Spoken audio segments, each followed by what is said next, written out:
अस्सलामुअलैकुम नाजरीन। आज की इस वीडियो में हम बात करने वाले हैं एक अजीब पेड़ के बारे में। जब पेड़ ने बोलना शुरू कर दिया, जिसे देखकर वहां मौजूद तमाम लोग मुसलमान हो गए। तो बिना देर किए आइए आगे बढ़ते हैं वीडियो में। नाजरीन, किसी गांव में एक नेक और बहुत ही अच्छा शख्स रहा करता था, जो दिन रात अल्लाह पाक की इबादत में मसरूफ रहता था। एक बार कुछ ऐसा हुआ कि वह एक बड़े घने जंगलों से गुजर रहा था। वहां उसने एक अजीबो गरीब मंजर देखा। एक पेड़ के पास कई लोग मौजूद थे, जो उस पेड़ के सामने अपने हाथों को जोड़े हुए खड़े थे और उस पेड़ से बार बार कुछ मांग रहे थे। वो नेक शख्स उनके करीब आया और एक आदमी से उसने पूछा, तुम लोग यहाँ क्या कर रहे हो? उस आदमी ने बताया, यह हमारा खुदा है, हम इससे अपनी मुराद मांग रहे हैं, हम इसकी इबादत करते हैं, यह हमारा माबूद है। लोगों को यह काम करता हुआ देख उस नेक शख्स को बहुत गुस्सा आया। उस वक्त तो उसने कुछ भी नहीं कहा, चुपचाप वहां से चला गया। लेकिन घर आकर वह गुस्से में कहने लगा, यह लोग अल्लाह पाक को छोड़कर उस पेड़ की इबादत कर रहे हैं। एक अल्लाह को छोड़कर यह उस पेड़ को अपना खुदा बनाए बैठे हैं। यह तो बहुत बड़ा शिर्क कर रहे हैं। मुझे उस पेड़ को काटकर हमेशा के लिए इस शिर्क को खात्मा करना होगा। एक दिन पेड़ को काटने के इरादे से उसने कुल्हाड़ी अपने कंधे पर रखी और अपने गधे पर सवार होकर उस जंगल की तरफ रवाना हो गया। रास्ते में उसे इंसानी शक्ल में इब्लीस मिला और पूछने लगा, मेरे भाई बहुत जल्दी में हो, कहाँ जा रहे हो? उस नेक शख्स ने जवाब दिया, फला जंगल में एक बहुत पुराना पेड़ है, लोग उस पेड़ को अपना माबूद बनाए बैठे हैं, उसकी पूजा करते हैं और मैं आज उसे काटने के लिए जा रहा हूँ। मैंने अल्लाह पाक से इस बात का वादा किया है कि मैं यह नेक काम जरूर करके रहूंगा। शैतान, जो कि इंसानी शक्ल में आया था, वह कहने लगा, भला तुझे इससे क्या मतलब? जा और जाकर तू अल्लाह की इबादत कर, जो कि तू हमेशा करता है। इस बेकार के काम में अपने वक्त को बर्बाद मत कर। जो लम्हा अल्लाह पाक ने तुझे दिए हैं, जा उन लम्हा को अल्लाह की इबादत में गुजार। उस पेड़ का ख्याल छोड़ दे और उसके पुजारियों को दफा कर। उनको अल्लाह पाक खुद ही सजा देंगे, क्योंकि अल्लाह सब कुछ करने वाले हैं और तू जानता है कि अल्लाह कितना ताकतवर है। उस नेक शख्स ने कहा, लेकिन मैं यह नेक काम करके रहूंगा। अल्लाह ने इस दुनिया में अपने नेक बंदे भी भेजे हैं, जो कोई भी गलत बात जो कि इस्लाम के खिलाफ हो, कुफ्र और शिर्क की बात हो, वह उसे देख नहीं सकते, क्योंकि अगर हम बुराई को अपने हाथ से ना रोके तो यह भी हम एक तरह का गुनाह है। यह सुनकर शैतान ने कहा, मैं यह काम तुझे कभी नहीं करने दूंगा। अब दोनों में बात बढ़ गई। दोनों ने एक दूसरे से लड़ना झगड़ना शुरू कर दिया। उस शख्स ने एक ही बार में शैतान को उठाकर जमीन पर पटक दिया, यानी उसको गिराकर उसके सीने पर सवार हो गया। शैतान ने अब दूसरी चाल चली और कहने लगा, अच्छा मेरी एक बात सुन। उस नेक शख्स ने कहा, बोल क्या कहना चाहता है? तो इब्लीस कहने लगा, तुम देखते हो कि वह पेड़ हजारों साल पुराना है, अगर तुमने उसे काटने की कोशिश की तो तुम्हारा ही नुकसान होगा। और मेरे भाई, इस बात का तुम्हें हुक्म भी नहीं दिया गया। जो तुम यह काम करने के लिए जा रहे हो, अपने आप को जाया कर रहे हो। तुम नहीं जानते कि वो लोग बहुत ज्यादा तादाद में हैं और बहुत ज्यादा ताकतवर हैं। तुम अकेले हो। अगर तुमने उस पेड़ को काटने की कोशिश की तो वो तमाम लोग तुम्हारे दुश्मन बन जाएंगे और फिर तुम जानते हो कि तुम्हारा अंजाम क्या होगा।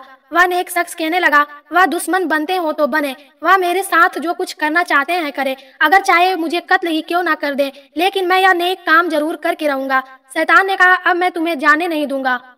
और फिर दोनों में लड़ाई शुरू हो गई। इस बार भी उस नेक शख्स ने शैतान को एक ही बार में उठाकर जमीन पर पटक दिया और उसके सीने पर सवार हो गया। अब इब्लीस कहने लगा, अच्छा मुझे छोड़ दे, अगर तू मुझे छोड़ देगा तो मैं तुझे एक काम की बात बताऊंगा जिसमें तेरा ही फायदा है, अगर पसंद आ जाए तो ठीक, वरना तेरी मर्जी। ये सुनकर वो नेक शख्स अपने हाथ को रोक लेता है और उसके सीने से उतर जाता है। शैतान ने कहा, ऐ नेक आदमी, तू तंग दस्त और परेशान हाल में है।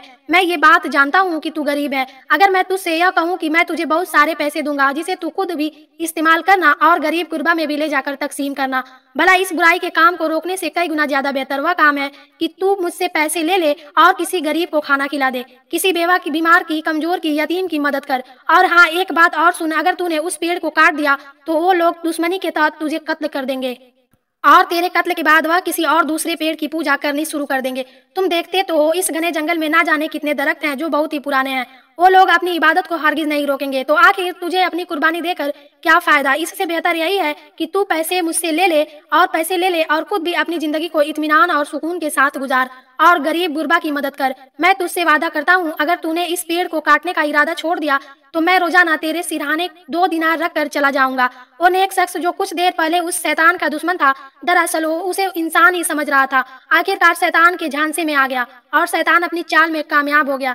जब उसने कहा, मैं सुबह सवेरे तुम्हारे पास 2 दिनार रख दिया करूंगा, तो तुम उसका इस्तेमाल करना, रोजाना तुम्हें 2 दिनार मिलेंगे, एक खुद पर खर्च करना और दूसरा अल्लाह के नाम पर सदका कर देना। तो वो नेक आदमी, जो कुछ देर पहले यही सोच रहा था कि मैं पेड़ को काट दूंगा, लोगों को शिर्क से हमेशा के लिए रोक दूंगा, वह शैतान की बातों में आ गया और उसने सोचा यह बात तो ठीक कहता है, मैं इन 2 दिनार में से एक खुद पर खर्च करूंगा और दूसरा अल्लाह के नाम पर सदका खैरात कर दूंगा, और यह पेड़ काटने के मुकाबले मुझे ज्यादा अच्छा मालूम देता है।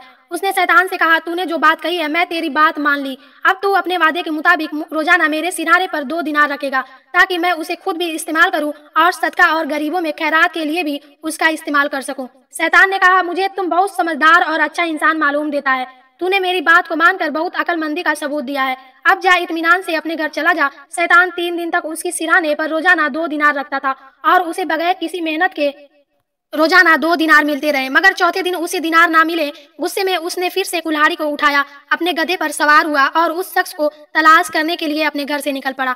वो गुस्से में बड़बड़ा रहा था, आज मैं उसे जान से मार दूंगा। उसने अपने वादे को पूरा नहीं किया, उसने मेरे साथ धोखा किया। उसने कहा था कि वह मुझे रोजाना 2 दिनार देगा, लेकिन अब वह मुकर गया। अब मैं उस पेड़ को काट कर रहूंगा, मुझे उसकी बात हरगिज नहीं माननी चाहिए थी। वह फिर से जंगल की तरफ चल पड़ा। उसके पास शैतान दोबारा इंसानी शक्ल में आया और कहने लगा, अरे भाई, आज तो बहुत गुस्से में नजर आ रहे हो और बहुत जल्दी में हो, आखिर जा कहाँ रहे हो? उस नेक शख्स ने कहा, मैं उस पेड़ को काटने जा रहा हूँ। इब्लीस कहने लगा, तुम उस पेड़ को हरगिज नहीं काट सकते हो। वह शख्स कहने लगा, अच्छा तो मुझे तू रोकेगा तो मुझे यह काम नहीं करने देगा, ठीक है तू मुझे रोक कर दिखा। शैतान और उस नेक शख्स के दरमियान फिर से झगड़ा शुरू हो गया। नाजरीन, आप यह सोच रहे होंगे कि इस बार भी उस शख्स ने शैतान को पटक कर जमीन पर लिटा दिया होगा और उसके सीने पर सवार हो गया होगा, लेकिन इस बार ऐसा कुछ भी नहीं हुआ। इस बार शैतान ने उस नेक शख्स को उठाया, जमीन पर पटक दिया और उसके सीने पर सवार हो गया और कहने लगा, चुपचाप यहाँ से वापस चला जा, वरना अभी तेरी गर्दन तेरे जिस्म से जुदा कर दूंगा।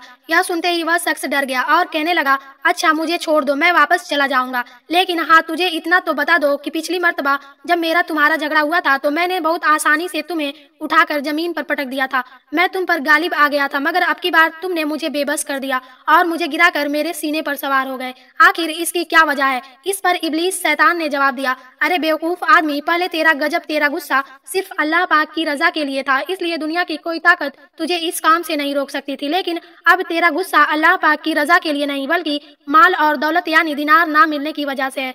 तो मुझे इसलिए मार रहा है कि मैंने तुझे चौथे दिन दिनार नहीं दिए। यानी अब तेरा झगड़ा अल्लाह की रजा के लिए नहीं है, बल्कि उस दिनार ना मिलने की वजह से है। और आज इसी गुस्से में तू पेड़ काटने के लिए जा रहा था। सुन, जो इंसान अल्लाह पाक की रजा के लिए कोई काम करता है वह मुझ पर गालिब आ जाता है, और जो अपने नफ्स की खातिर कोई नेक काम करता है वह मुझ पर गालिब नहीं आ सकता। मैं तेरे सामने इंसानी शक्ल में आया, लेकिन देख मैं इंसान नहीं बल्कि इब्लीस शैतान हूँ। जब मैंने तुझे उस नेक काम से रोका था, अगर वाकई तू अल्लाह का नेक बंदा होता तो मेरे झांसे में ना आता, बल्कि तू ला हौल वला कुव्वत पढ़कर मुझे दुत्कार देता और तू निकल जाता उस काम को करने के लिए। वह शख्स अब भी नहीं जान पा रहा था कि वह इंसान नहीं बल्कि शैतान है। शैतान ने कहा, क्या तूने अब भी मुझे नहीं पहचाना? अरे मैं तेरा दोस्त नहीं, बिल्कुल तेरा दुश्मन हूँ। मैं शैतान हूँ, उस नेक काम से तुझे रोकने के लिए आया था। शैतान की वो नसीहत वाली बातें सुनकर वो नेक आदमी सोचने पर मजबूर हो गया। वाकई यह सच तो कह रहा है, मैं नेक अल्लाह की इबादत करने वाला आखिर किस तरह शैतान की बातों में आ गया। अब उस नेक शख्स ने फौरन औज़ु बिल्लाहि मिनश शैतानिर रजीम बिस्मिल्लाहिर रहमानिर रहीम पढ़ा। इसके बाद वह शैतान जो उसे पछाड़ रहा था, जो उसके सीने पर सवार हो गया था, वह फौरन वहां से गायब हो गया। अब उसने सोच लिया था कि मैं उस पेड़ को काट कर रहूंगा, चाहे वह लोग भले मेरे दुश्मन बन जाए, चाहे वह मेरा कत्ल ही क्यों ना कर दे। वह चलते चलते वहां पर पहुंचा तो देखा लोग उस पेड़ के पास घूमते चले जा रहे थे और अपनी जुबान में उस पेड़ के आगे ना जाने क्या क्या फरियाद कर रहे थे। करीब जाकर उसने कहा, भाइयों तुम लोग इस पेड़ की इबादत क्यों कर रहे हो, इसकी पूजा क्यों कर रहे हो, जो अपनी मर्जी से हिल डुल भी नहीं सकता? हाँ, यह जिस हस्ती के हुक्म का ताबे है, तुम उससे मांगो तो वो तुम्हें बहुत नवाजेगा। और तुम सबसे मैं इल्तिजा करता हूँ कि देखो मेरी बात को मान लो। वो लोग कहने लगे, हम तुम्हारी किसी बात को मानने के लिए तैयार नहीं हैं। उस नेक शख्स ने कहा, अच्छा अगर यह पेड़ खुद गवाही दे दे कि एक अल्लाह की इबादत करता है जिसको तुम लोग नहीं मानते, तब तुम क्या मेरी बात को मान लोगे? उन लोगों ने कहा, हाँ अगर यह पेड़ गवाही दे दे तो फिर हम तुम्हारी बात को मान लेंगे, लेकिन हम जानते हैं कि यह नामुमकिन है। वो नेक शख्स कहने लगा, यह नामुमकिन नहीं है, मुमकिन है। इसके बाद उस नेक शख्स ने अल्लाह पाक से दुआ करनी शुरू कर दी कि ऐ मेरे रब, मुझे माफ कर दीजिए, मैं शैतान के बहकावे में आ गया, मैंने पैसों की वजह से उसकी बात को मान लिया, लेकिन एकदम मुझ पर से वह जाल हट भी गया। इसका मतलब यह है कि या अल्लाह, आपका हुक्म हुआ है कि मैं इन लोगों को आपकी इबादत की तरफ बुलाऊं। اے میرے پروردگار میری مدد فرمائیے اور اس پیڑ کو قوت گویا عطا کر دیجیے۔ ابھی وہ اللہ کی بارگاہ میں دعائیں کر رہا تھا، اسی وقت وہ پیڑ ہلنے ڈلنے لگا اور بولنا شروع کر دیا۔ اس نے کہا، تم لوگ مجھے خدا مان رہے ہو، مجھے خدا کہتے ہو، میرے آگے گھومتے پھرتے ہو، مجھ سے منت مرادیں مانگتے ہو، دیکھو یہاں پر کھڑے ہو کر اپنے وقت کو برباد کرنے کا کوئی فائدہ نہیں ہے۔ یہ شخص جو کہتا ہے اس کی بات کو مان لو، اللہ ایک ہے، اللہ کے سوا کوئی معبود نہیں ہے، اور نہ وہ کسی کا باپ ہے اور نہ وہ کسی کا بیٹا ہے، نہ ہی اس کا کوئی شریک ہے۔ جاؤ اس ایک اللہ کی عبادت کرو، میری نہیں، میں تو اس کی مخلوق ہوں جو تم سب کو یہاں فیض پہنچانے کے لیے آیا ہوں، سایہ دینے کے لیے آیا ہوں، میٹھے پھل دینے کے لیے آیا ہوں، تمہارے جانوروں کو پتے دینے کے لیے ہوں۔ یا کہہ کر وہ پیڑ پھر سے ایک بار چپ ہو گیا۔ ان لوگوں کی آنکھیں پھٹی کی پھٹی رہ گئی۔ اس کی باتیں وہ سن رہے تھے۔ اس شخص کی طرف اٹھے اور کہا، ہم تمہارے دین کو ماننے کے لیے تیار ہیں، تم ہمیں کلمہ پڑھا کر مسلمان بنا دو، کیونکہ اب اس پیڑ نے خود گواہی دی ہے، ہم تمہاری بات کو مانیں گے۔ اس کے بعد اس شخص نے تمام لوگوں کو کلمہ پڑھایا اور وہ لوگ اس کے ہاتھوں مسلمان ہو گئے۔ سبحان اللہ۔ نہ ہی وہ پیڑ کٹا، نہ ہی کسی کا خون بہا۔ شیطان نے صرف اپنے مکر و فریب کے جال میں اس نیک شخص کو پھنسانے کی کوشش کی، لیکن اللہ پاک کی مدد سے وہ شخص شیطان کے اس جال سے نکل گیا، اور پھر اللہ کے حکم سے اس نے ان تمام لوگوں کو کلمہ پڑھا کر اسلام میں داخل کر لیا۔ سبحان اللہ۔ ناظرین، امید کرتے ہیں آج کی یہ ویڈیو آپ کو ضرور پسند آئی ہوگی۔ اس ویڈیو کو لائک بھی ضرور کریں اور زیادہ سے زیادہ لوگوں میں شیئر کریں، اور ایسے ہی روزانہ ویڈیو دیکھنے کے لیے فاطمہ اسلامک ورلڈ چینل کو ضرور سبسکرائب کر لیں۔ انشاءاللہ ملتے ہیں ایک اور نئی ویڈیو کے ساتھ، تب تک کے لیے اللہ حافظ۔